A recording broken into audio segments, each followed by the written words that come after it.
Back then, submitting your resume to enough companies was already kind of enough to break into fashion. Some of my colleagues or friends broke into fashion by just applying to many different positions with just a simple resume. Honestly, I never followed that path. And in this video, I'm going to break down if I had to apply again for fashion jobs and internship now, exactly what I would do step by step.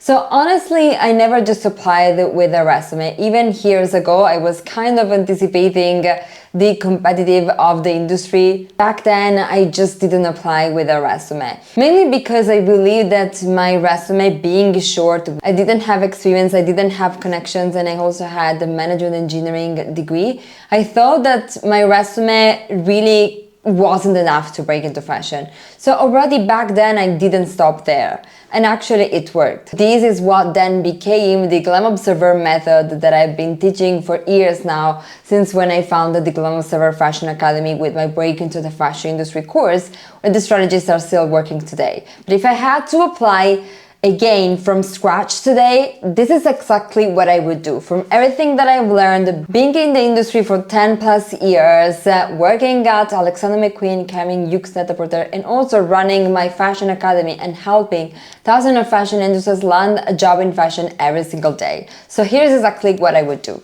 Step 1, I would definitely start studying fashion as a strategist and not as a dreamer. You know, I will just go online on the job boards of LVMH, Kering, and I will look at which are the roles that are the most repeated, which departments are growing, what are the skills that are repeated over and over again, and I will study exactly what is the companies are looking for when hiring. In 2026, hiring is more than ever based on skills hiring. So recruiters are now focused on hiring people who can contribute from day one, who already have some skills. They're scanning for evidence that you can really do the job, even if you're just an intern. So doing this research to understand what are the different career opportunities that you can pursue, it is fundamental so that you're going to stop saying, I want to work in fashion, and you're going to start being more specific. I want to work in fashion marketing, I want to become a PR, I want to become a stylist, I want to become a product developer, I want to work in management. So you're going to start being clear with what is the career option that you want to pursue. Step number 2, I would go all in with your career choices. You cannot prepare applications to apply for buying, styling, marketing, merchandising positions. General applications have never worked, and especially nowadays, they are definitely not working. So I would choose 1 to 2 department maximum, and I would tailor my resume, my cover letter, my portfolio, my LinkedIn, and even my Instagram, if you use it for professional use, to that specific department. Clarity is power. Step 3, and this is the key one, I would practice the job before having one. Today, everyone has Instagram mood boards, everyone has a Pinterest profile, everyone says they're passionate about fashion, but passion is not a skill. If I were starting today, I wouldn't wait for an internship to start learning the job. I would practice it. So for example, if I wanted to work in marketing, I would create a marketing campaign. If I wanted to work in marketing, I would create a launch for a brand that I admire. If I wanted to get into stylist, I would build a full breakdown of PR site called internships. If I wanted to get a job at a fashion magazine, I would create a mini issue, a full editorial, even like advertising strategies. Fashion recruiters are expecting interns who can contribute from day one. This is the reason why I created the fashion internship simulators, because nowadays they want to hire people who already can understand what the job and the processes of their future role is going to be about. With the internship simulators, or even just simulating internships from home, you understand what are some of the tasks that you're going to do once you're going to be inside the office. You're going to build a portfolio, you're going to showcase all of these skills and all of this knowledge to recruiters, and you're really going to be ahead of most applicants who are just applying with a resume or with a portfolio, but it's just not the right portfolio that shows the skills and shows that you already can do the job, because you already familiarize yourself with the processes, with the tasks, with the responsibilities. So you're not starting completely from scratch. Even if you actually have never had the previous experience before. Recruiters are looking for proof of value before you're hired, so be that candidate. Study, practice, work on projects, be proactive, be knowledgeable, show that you're prepared. You're not just someone who is passionate about fashion. You're working to become a successful professional. Step number 4, I would become technically strong. So I would acquire the technical skills that are necessary for the role.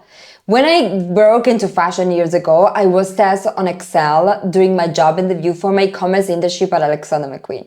And my students of my Excel for Fashion course are still tested today. You can find here some screenshots from Glassdoor of candidates being tested on Excel even nowadays. So I would definitely learn Excel. This is the non-negotiable. It can help you land the position and also be smarter at your job. Creativity and data is rare in the fashion industry, but this combination is very strong. Step 5, I will build my resume from the job description backwards. So instead of starting writing my resume and my cover letter from my experience and my education, I will start from the job description first. Many people make the mistakes of starting their resume from themselves, and I get it. This is not, the natural way of building your resume. You start thinking about what are the skills that I have, what did I study, did I have any work experience before, that I can start compiling these sections of the resume. And this is normal. But what I do typically teach to my students, and it's a strategy that really works to make sure that your resume matches 100% that position, is to start backward from the job description. When you start from yourself, you start building a resume about who you are. But recruiters are not asking who you are. They're asking, are you the right person for this job? And when you start from the job description and you work backward, so you don't exactly copy and paste it, but you build it from there, then that's how your resume is going to stand out and is going to be a match for that specific position. And if you believe that your resume is going to be weak because you don't have experience, that's not true. You can add so many bullet points to your resume, even just from projects or like online courses, or like the students of my internship simulator can add many bullet points from there. So for example, if you want to work in marketing, instead of saying I'm aspiring fashion marketer or passionate about luxury and fashion marketing, you can start adding to your resume bullet points such as develop a 360-grade retail activation for the Redroit store for Saint Laurent for the launch of a new bag. Or develop a PR launch global strategy for the Miu Miu and New Balance sneaker collaboration. Or conducted a competitor analysis on Gucci, Dior and Prada to identify positioning gaps and opportunities. Define campaign KPIs, reach, sell-through, return rate, engagement, store traffic, and propose performance tracking methods. These are real marketing responsibilities that you can start adding to your resume even if you never had any experience before. And even if they actually just come from a simulator, they first allow you to add so many keywords to your CV. But actually, recruiters are going to be impressed by the fact that you are not just learning fashion marketing theory, you're actually already acting like someone already worked in marketing before. And actually, if you never worked in marketing and never had any experience in fashion, this will be even more impressive because you're showing that you're proactive and you're also showing really insightful knowledge that is going to help you stand out. Or for example, if I were to apply to a stylist assistant role, instead of just saying that you love styling, you love creating looks, you could, for example, write that you translated a future Renaissance mood board into 3 full editorial looks for a fashion magazine. Or that you research luxury and emerging designers via Vogue runway or tag walks to find exactly the looks. You drafted professional PR emails to request these samples, including shoot details, credit requirements, and return timeline. Or that you created the sample tracking sheet to track all of the garments going out and coming in for the shoot. These are assistant level tasks. They show organizational skills, they show that you have an understanding of the relationship between styling and PR, so you understand already what the styling job would look like. Even if you've never been on set, you already know what to expect, and you actually know already how to execute many of these things. If I were applying again for fashion journalism, a fashion editorial, a fashion internship at a fashion magazine, instead of saying interested in fashion journalism or passionate about getting into a fashion magazine, I would write, conceptualize and produce a 12-page mini magazine, defining the theme, curating the angle, putting together the masthead and the theme, wrote an editor-in-chief letter explaining the theme and the new issue, developed masthead and advertising strategy aligned with the editorial and also luxury publication standards, and styled and art directed a cover concept reflecting the current trends. Okay, so this is very different from just saying that I want to get a job at Vogue, because everyone can say that. But you're showing a proactivity and you're having all of these bullet points on your resume, which are really proving that you're going beyond just a passion for the journalism or the fashion publication industry. Step 6, I would apply online, but I would not stop there. Online applications are important. If you find a job or internship that you're interested in online, you should apply through the job boards. But I would not stop there, because you're limiting yourself to many opportunities that are hidden in the fashion industry. Because in fashion, many jobs are assigned through word of mouth. So if you're not putting yourself out there, even in those conversations, even if you don't have connections yet, and actually especially if you don't have connections yet, it is you who have to become proactive to be in that word of mouth movement, so that you also consider for these opportunities that never make it to the job boards. So I would call the emailing companies asking for an internship in that specific department. I would message managers, buying managers, marketing managers, editorial managers, editors, buyers, editors, stylists, depending on which is the role that you want to get, with a request on LinkedIn. So do not just send a message saying, I love your brand, this is my resume, this is my cover letter. This doesn't work. So instead, I would identify which are the right people that you can reach out for that specific position. So whether it's the buying manager, the stylist, the marketing manager, the fashion editor. I will look at what they're currently working on or recent campaigns or projects they worked on, and I will send a short message referencing about something about their work. And I would introduce myself, attaching a project, you know, the one that we were talking before that you already worked on. And I would introduce myself attaching a project,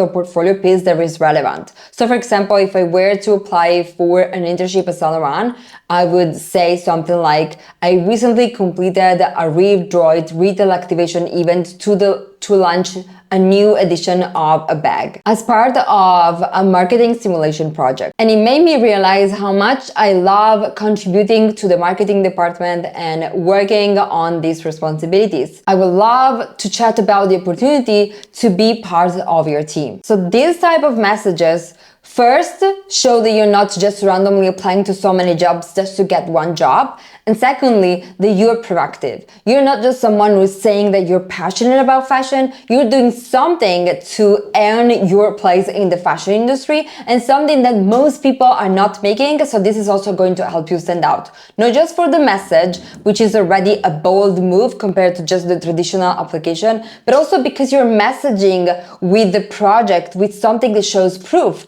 which, like we said, companies and professionals and recruiters are loving right now. And last but not least, step 7, I would use AI, but not like everyone else is using. Lately, with many conversations I've been having with fashion recruiters, they are telling me that many candidates are sending the same resume, same cover letters that are coming from AI. So this is a problem. So if I were applying again, I wouldn't use AI to generate my resume and cover letter. I would use it to improve my documents, to help me generate some ideas, and I would also use it to practice job interviews. I indeed created the Fashion Recruiter in a box. I will leave you the link into the description so you can check it out, with 60 strategic ChatGPT prompts that you can use in your job search so that your applications are going to get a boost. You're going to get an help from ChatGPT, but you're not going to end up looking like everyone else who is using ChatGPT, and so who is going to just get lost in a sea of AI generated resumes and cover letters. So these were the 7 steps that I would use if I were to apply for fashion jobs and internships again. I will leave you in the description of this video the link to my courses if you are serious about your career in fashion and you really want to get concrete work and proof that you're ready to break into fashion. You can check everything inside the description of this video, and bye for now.